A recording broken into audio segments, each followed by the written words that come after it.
think if I died in an evil place, then my soul wouldn't be able to make it to heaven. But now, fuck. So, ran out of batteries again. Anyway, keep this short. A few changes have taken place since the last clip. Had to do some more internal wiring changes. Can't get the camera to focus, but nothing new there. Anyway, yes, hooked up a little bit of the receiver to the nays. Hooked up the camera, got that all wired. Found out that we needed to get the TPU on there, so I drilled a couple of holes. This wasn't an exact fit, so that's mounted. I'm looking at the different combinations for bolts. I'll be looking at black in a minute here, but it's coming together. I gotta throw the video transmitter on top someplace, but had some other wiring that I did earlier today for the actual receiver, but that's going to be scrapped now because I got I figured out a way to get the TPU on there, and that's great because that means I can let's see if I can get this up here. It means I can get my camera, you know, my camera goes right up there now, so that's great. Obviously not with that huge lens cover, but hey, having a camera on there is going to balance things out better. So anyway, that's what this update's for, and still haven't figured out how to focus the camera, but well, nothing new. Can't figure out how to do half of anything yet, really. But it's coming together. It's coming together. I mean, except for autofocus. So I have no idea how autofocus works. Anyway, clearly focus. Gotta go to school on that. That's it. So update later once I have some of this stuff bolted together. Thanks. So it's worth noting that I've made an equipment change or a swap with regards to the flight controller and the OSD. Originally I had planned on going with a full Naves 32 that was fully equipped. Can't seem to get close-ups with this. But originally that was the plan, to do full 32 with the Minim OSD Maytech. You know, that just got trumped by what I consider to be a better setup, and that was I decided to go with an Acro 32. You know, it's a genuine AbuseMarK Acro 32 instead, along with the OSDoge. Now that's been called everything from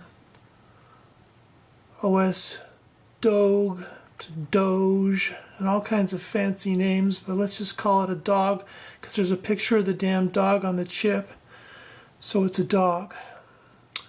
This is the 1.5, which has some solid state on top instead of the capacitor that falls off. It's also got the USB on the same side as the flight controller chip, which I consider to be a real benefit, instead of backward facing the battery and having to pull apart things to get to that. So it's going to be real easy to get in and out of that. But I just wanted to mention that that was something that was a last minute decision to change those two out. A little expensive, but everything really interfaces with the dog real well. I'm really happy. Provided power, and it does filtering, and it does some distribution to different elements such as the video transmitter and the camera, and it just does a good job on all aspects. And so this is going to fit my build, and that's where I'm going to leave it. I just wanted to mention that change because it's going to be listed in the parts at the beginning of the video.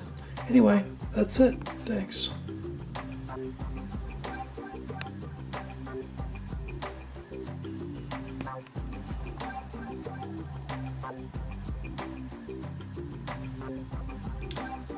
So we're back. This is probably our last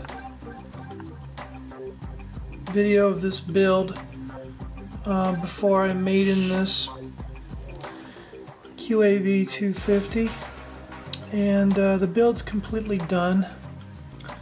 Really all that's left is some slight tuning on the clean flight. I've already got the latest version on there. I'm just trying to figure out how to get the motors armed using a switch, and fully programming the Taranis to work with it. So that's pretty much it, though. That's what she's going to look like without the FPV camera on the top. Everything else went together real nicely here as far as the build goes. Wired up very nicely. I got a little bit of clean build going with a couple of the straps, the sleeves, the blue sleeves. But I had to dial it back some because some of the blue sleeves are just so thick. They're the wrong size, really. But again, I think we got this pretty much nailed. I'm going to throw the 5x4x3, not the 4x5s, but the 4s on there. Just your average everyday HQ prop. Actually, I'm going with Dell props, which I'm going to throw some blue ones on here. Might have got this in another video, but I think I'm going to go with these. They're just your average pitch, you know, your average 5. I'm not going to go with 6 inches on these. In order to do that, you would have to eliminate these front poles right here altogether to go 6 inches. I could, but I'm not going to. Anyway, that's it. I just wanted to get the last pre-maiden build video. This will probably be stuck to the front of the maiden, so there's some context here, but everything's fired up and ready to go. That's it. Thanks for watching.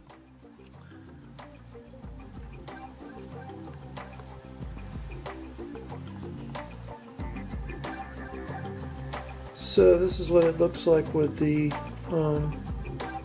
props on. I guess a little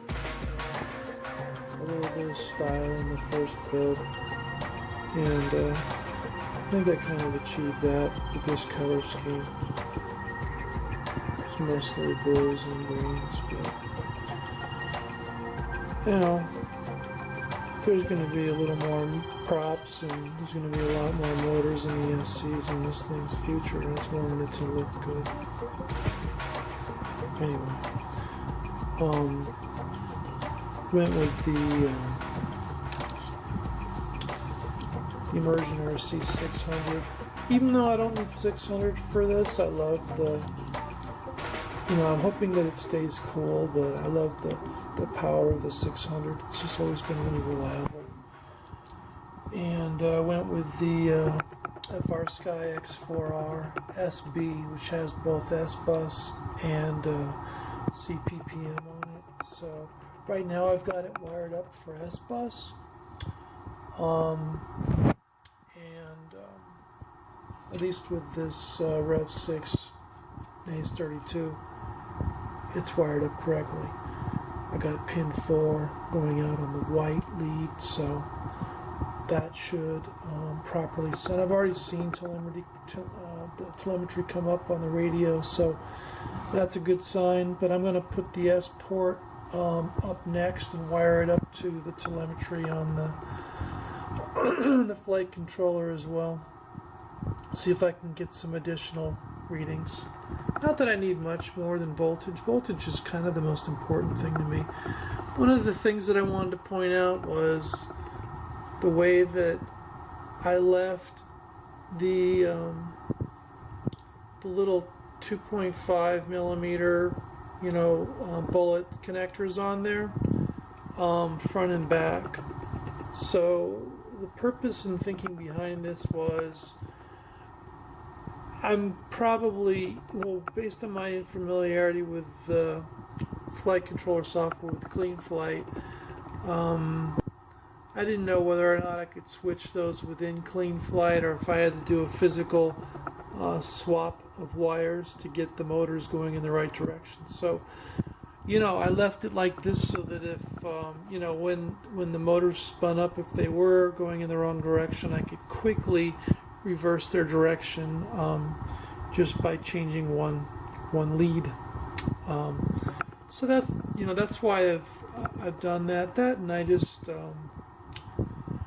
think it's a little bit extra weight, but for me as a beginner, it's a little bit easier for me to understand if I see all this stuff rather than have it wired directly to ESCs and I know that cuts down on weight and stuff, but that was another consideration. And I've gone with the Foxeer 1190, which is the sole reason I did this was for the mounting bracket itself, which is a real step up from the old mounting bracket. You can't see it, because it's a black mounting bracket, but if you have any familiarity with this 1190 at all, you know what I mean. It's a real solid mount, and it's not a flimsy one screw on each side.